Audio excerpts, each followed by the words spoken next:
Започнуваме со регионалните вести. Во текот на 2016 година треба да се спроведе еден од најголемите и најважни проекти за општина Егуновце – регулација на коритото на реката Вардар на потегот од селото Туденце до Егуновце. Ќе се намали ризикот од поплави во иднина. Со цел превенција од поплави, општина Егуновце во соработка со владата на Република Македонија наскоро треба да започне да го реализира проектот за регулација на коритото на реката Вардар на потегот од селото Туденце до Егуновце. Во неколку фази ќе бидат регулирани 7 километри од речното корито. Освен за овој, обезбедени финансиски средства се и за други проекти, вели градоначалникот на општина Егуновце Тони Коцески. Може би најкапитален инфраструктурен проект за кој општина Егуновце заедно со владата на Република Македонија обезбеди финансиски средства за оваа година, тоа е регулација на речното корито на реката Вардар на потекот Егуновце до Туденце, проект кој треба да овозможи регулација на речното корито во должина од 7 км и поплавите да бидат минато во нашата општина. Меѓутоа ќе се гради на фази и за оваа година се предвидени 100 милиони денари преку Министерството за животна средина и очекувам исто така овој проект да отпочне набрзо со реализација после решавање на проблемите со експроприација. Аплициравме и обезбедивме нови финансиски средства за други неколку проекти. Тука е фасадата за основното училиште Александар Заховски во Егуновце, средствата се +8. Локалниот пат Подбреже Работинце, средствата се од Светска банка и очекувам исто така пролет летово да го реализираме проектот, како и пристапниот пат до село Рогашево, исто така средства од Светска банка. Во завршна фаза е новата детска градинка во Егуновце, чие пуштање во употреба треба да биде во скоро време. Со тоа ќе биде обезбеден престој на децата во нови простории, бидејќи објектот што функционира како градинка е во лоша состојба. Имаме проекти кои се моментално во тек и на кои работиме. Значи, како најкапитален инфраструктурен објект е новата градинка во Егуновце. Значи, опремата постепено се носи, во тек е партерното уредување и оградувањето на градинката, така да очекувам за скоро време дека ќе успееме целосно да ги завршиме овие инфраструктурни зафати и градинката да биде пуштена во употреба. Преку средства од Европска инвестициона банка градиме нова фекална канализација во Егуновце, проектот е во тек и во напредна фаза. Преку средства од ИПАРТ градиме нова канализација во населено место Сиричино, исто така е проектот во тек. Преку средства од ИПАРТ градиме локарен пат во село Туденце, кој ова населено место ќе поврзе со манастирот Свети Ѓорѓија во Туденце. Тој е манастир од големо значење не само за нашата општина и за Република Македонија, бидејќи е откриен и е една културно наследство од 6 век. Исто така имаме, односно градиме повеќе детски игралишта во повеќе населени места. Наскоро треба да биде пуштена во употреба и полициската станица која е целосно завршена. Минатата година беше решен и проблемот со водоснабдување во населеното место Жилче со изградбата на новиот водовод. Целосно е завршена фекалната канализација во Шемшово заедно со колекторскиот систем до реката Вардар во село Сиричино. Во соработка со владата извршено е чистење на речните корита на Вардар и Бистрица. Лани беше изграден локалниот пат во село Копанце, а во Туденце, Вратница и Орашје. Неколку улици беа поплочени со бекатон плочки. Општина Егуновце во текот на минатата година реализираше и проекти од областа на образованието и спортот. Градоначалникот на општина Егуновце Тони Коцески од менаџерскиот тим на фабриката Југохром бара поголема општествена одговорност во насока на зачувување на животната средина. Ќе бидам објективен, општина Егуновце е можеби најзагадената општина во Република Македонија, бидејќи според сите сознанија се изфрла некаде индустријска прашина околу 30 тони во едно деноноќие, кои имаат PM10 частички кои се штетни и кои тие последици ги трпат нашите граѓани. Меѓутоа, морам и да го поздравам рестартирањето на Југохром, бидејќи голем дел од нашите граѓани имаат своја екзистенција во овој комбинат. Општината многу помага преку логистика на овој комбинат. Значи, ние изработивме урбанистички проект со кој овозможивме да го откупат земјиштето по многу ниска цена, значи се работи за 43 хектари земјиште. Исто така водата што ја користат како технолошка вода за индустријските постројки, иако е наша надлежност, ја користат бесплатно. Паркинг плацот, кој е исто така надлежност на општина Егуновци, го користат бесплатно. Го изчистивме коритото на река Бистрица, кое беше загадено од кварци и од други деривати што се испуштаат од самата фабрика на наш трошок. И затоа апелирам, морам да кажам дека сум незадоволен од општествената одговорност што треба да ја покаже менаџерскиот тим на овој комбинат, бидејќи општина Егуновци е наш дом, наше место за живење, значи тука треба идните генерации да живеат, ги поттикнуваме, ги охрабруваме, иако владата направи многу отстапки, го пролонгира рокот за доделување на интегрирана еколошка дозвола, иако сите аспекти, односно сите еколошки стандарди не се исполнети од страна на овој комбинат. Општината исто така е голема логистика, меѓутоа својата домашна задача мора да се завршат многу скоро и би апелирал приоритет при вработување да имаат граѓаните од општина Егуновци. Доколку и понатаму е трендот да се вработуваат граѓани, односно да се враќаат работници кои се од други општини, од Скопје или од подалеку, тогаш би ги замолил со своите семејства да дојдат и заеднички не да ги делиме само благодетите, туку и животната средина, бидејќи општествената одговорност е на сите и дел од својот профит да одвојат, да инвестираат во капитални проекти во нашата општина, во еколошки проекти, бидејќи до сега навистина тоа не е направено со ниту еден проект, иако нагласили владата и општината дадоа голем придонес и работаат навистина овој капацитет да заживее и да имаме стабилна екзистенција на нашите граѓани. Ако ме прашате дали е многу битна таа екзистенција, за мене е многу битна, најбитна, че треба да се викнат и тие луѓе. Меѓутоа, за мене не е битен профитот на менаџерскиот тим, колку што е здравјето на нашите граѓани.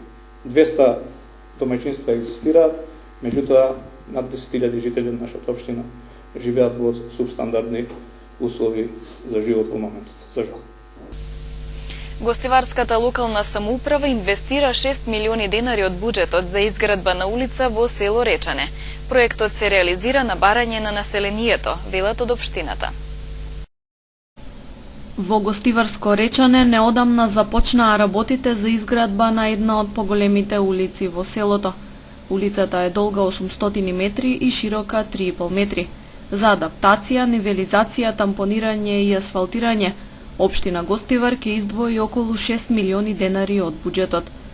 Локалните власти кои ја посетија локацијата на терен велат дека проектот се реализира на барање на жителите од селото.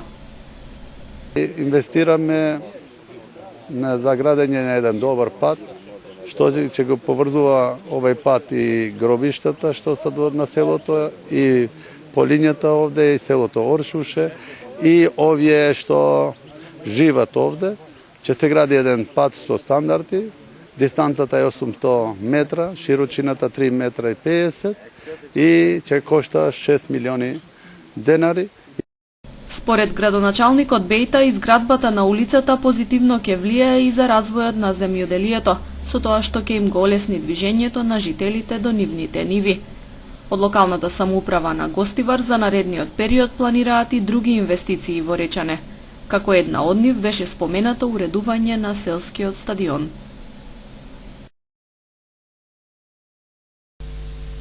И денеска жителите на општина Боговиње протестираа пред општинската зграда поради најавата дека со водоводот во иднина ќе управува локалната самоуправа. Жителите од Боговиње денеска преку протест пред општинската зграда порачаа дека нема да дозволат водоводот да премине во рацете на локалната самоуправа. Велат дека водоводниот систем е изграден со нивни пари и со него треба да управува фирма со јавно-приватно партнерство, која ќе биде менаџирана од локалната самоуправа, не од жителите на Боговиње. Се сомневаат дека ќе останат без вода за пиење, доколку со водоводот започне да раководи општината, која според жителите покажала лошо искуство во поглед на менаџирање со јавните добра. Овој прашање е специфично во Боговиње, иначе, зашто инвестицијата 100% е од локалните жители. Затоа во начинот на што сака градоначалникот да земе под ингеренции, значи мрежата на водоводот, тоа е проблематика.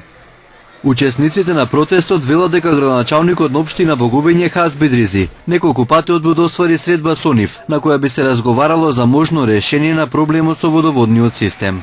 Апсолутно не прифаќа градоначалникот ни средби, ни ништо. Тоа е проблемот. На каубојски начин сака да го зема под нивна ингеренција. Доколку градоначалникот не прифаќа да седнува, да зборува со нас, тоа ќе се решава на други патишта, мислам на суд и друго. Од кабинетот на првиот човек на општина Боговење ни изјавија дека градоначалникот Идризи бил на службено патување и негов став ќе добиеме во некој од наредните денови. Ова е трет протест на жителите на Боговење, кои се спротивставуваа на одлуката со водоводот да управува општината. Од локалната власт пак велат дека законот налага со водоводите во населените места да раководат јавните комунални претпријатија, а не здружение на граѓани како во случајот со нивното село. За време на протестот кој помина мирно, неколку јајца завршија во фасадата на општинската зграда. Соопштение до јавноста денес испрати Општинскиот комитет на ВМРО Народна партија од Тетово. Веќе скоро 3 години откако се одржаа локалните избори во 2013 година, а тетовчани се прашуваат дали и овој пат се изиграни од избраниците на власта. После популистичките ветувања кои скоро секоја година се повторуваат, некаков резултат скоро и да нема. Напротив, се отвараат нови проблеми за кои власта нема никакво решение. Се вели во соопштението на Општинскиот комитет на ВМРО Народна партија од Тетово. Општинскиот комитет на ВМРО Народна партија го прашува Општинскиот комитет на ДПМН Тетово, докаде се советените проекти кои ги предложија за време на предизборната кампања, односно докаде изградбата на новата црква. Председателот Македонец на Советот на Општина Тетово, директорот на јавното комунално предпријатие, како и секретар на општината, исто така Македонец. Наместо да се остварат ветувањата, ДПМН како дел од локалната власт со својата неодговорност отвори нови проблеми, за кои како да нема ниту идеја, ниту некакво решение за решавање на истите. Како еден од приоритетните проблеми се и пристојни простории, во кои треба да учат средношколците од македонските паралелки на Тетовската гимназија Кирил Пеќиновиќ. Наместо овој горлив проблем да биде во најбрз можен рок решен, неодговорноста на локалните власти како да се пресликува врз неодговорноста на централните образовни институции, како што е Министерството за образование, кое уште поглуво пристапува кон проблемот со македонските гимназијалци во Тетово, се вели во соопштението на Општинскиот комитет на ВМРО Народна партија од Тетово. 62 годишна тетовка завршила на скопските клиники поради повреди здобиени во сообраќајна незгода. По жестока расправија на двајца такси превозници, едниот завршил со расеченица на лицето. Од денешниот полициски билтен и информацијата за кражба на украсни дрвја од училишен двор. Вчера вечер околу 21 часот на улицата 167 во Тетово се случила сообраќајна незгода во која учествувале патничко возило Peugeot 206 со тетовски регистарски таблици, управувано од 39 годишен жител на Камењане и 62 годишен пешак од Тетово. Како што соопшти СВР Тетово, во незгодата 62 годишната тетовка здобила тешки телесни повреди, скршеници на левата рака и итно е префрлена на скопските клиники. 45 годишен такси превозник од Тетовска Голема Речица пријавил дека вчера околу 11 часот на улицата Илинденска во близина на основниот суд Тетово бил нападнат од 48 годишен жител на Ларце, исто така такси превозник.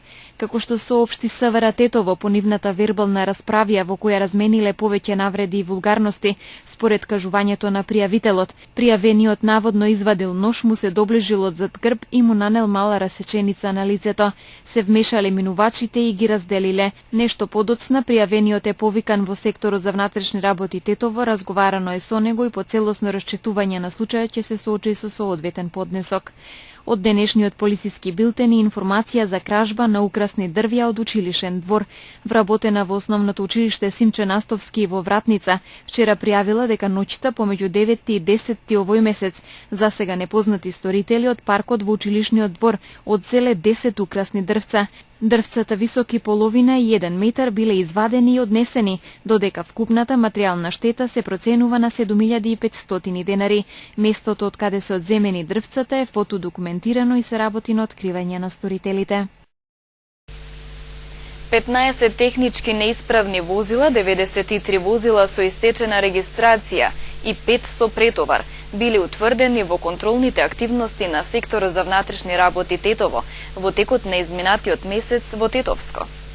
Полициски службеници на секторот за внатрешни работи Тетово преминато месечните контролни активности на Тетовското подрачје откриле 93 возила со истечена регистрација, 15 технички неисправни и 5 со претовар, прекршоци кои често се повторуваат во последно време. Сите прекршители соодветно се санкционирани, односно изготвени им се поднесоци, ќе се соочат со законски предвидените глоби, а глобата за истечена регистрација се движи од 100 до 500 евра во денарска противредност, зависно од тоа дали станува збор за непродолжена регистрација до 1 месец или повеќе. За техничка неисправност па глобата изнесува 400 евра, а за претовар 45 евра за физичко и од 1000 до 1500 евра за правно лице. Со оглед на тоа што и во наредниот период ќе продолжат планираните сообраќајни контроли на подрачјето, секторот за внатрешни работи Тетово апелира до возачите навреме да ја проверат исправноста на нивните возила и особено оние кои вршат јавен превоз на патници, да ги регистрираат возилата и да избегнуваат претовар. Затоа што техничката неисправност на уредите за сопирање или управување неретко е причина за сообраќајна несреќа, додека претоварот негативно влијае на вкупната безбедност на возачите и патниците.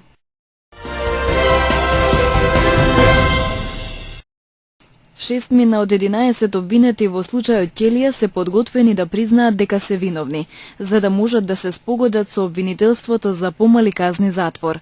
Ова е епилогот од денешната јавна седница за оценување на обвинението во случајот Ќелија. Во полициската акција Ќелија се обвинети 11 лица, за кои обвинителството тврди дека има докази, дека учествувале во воените дејствија во Сирија. Едно лице загина во тешката сообраќајна несреќа на мостот Гоце Делчев.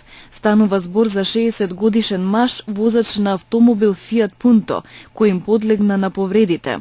Според полицијата утрово во 9 часот и 50 минути прво дошло до судир на автомобил Fiat Punto и Citroen, двете возила со скопски регистерски таблички, пошто пунтото се забило во оградата на мостот и останало да виси. Возачот подоцна беше извлечен од страна на противпожарна бригада, а брзата помош се обиде да го реанимира. Полицијата изврши увид на местото на настанот. Еврејската заедница во Република Македонија денеска ќе одбележи 73 години од депортацијата и Холокаустот на 7144 македонски евреи во концентрацијскиот логор Треблинка. Годишнината од тој трагичен настан се одбележува со комеморативни активности во Скопје, Битола и Штип. Делегации од еврејската заедница ги посетија Битола и Штип, градови во кои до 1943 година имало големи еврејски заедници. Централното одбележување е во Скопје. Делегации од владата, град Скопје и еврејската заедница положија цвеќе на местото на привремениот логор, монополот и на еврејските и партизанските гробишта во Бутел.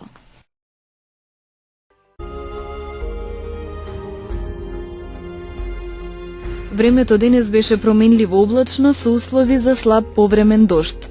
Утринската температура се движеше од 1 до 5, а дневната од 6 до 10 степени.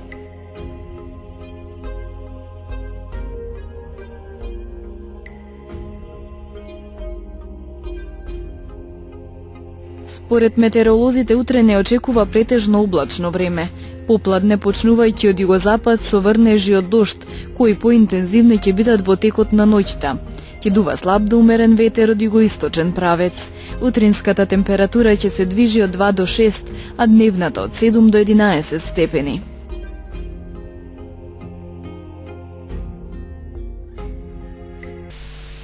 Метеоролозите прогнозираат дождливо време, но не дозволувајте времето да ви го расипе расположението.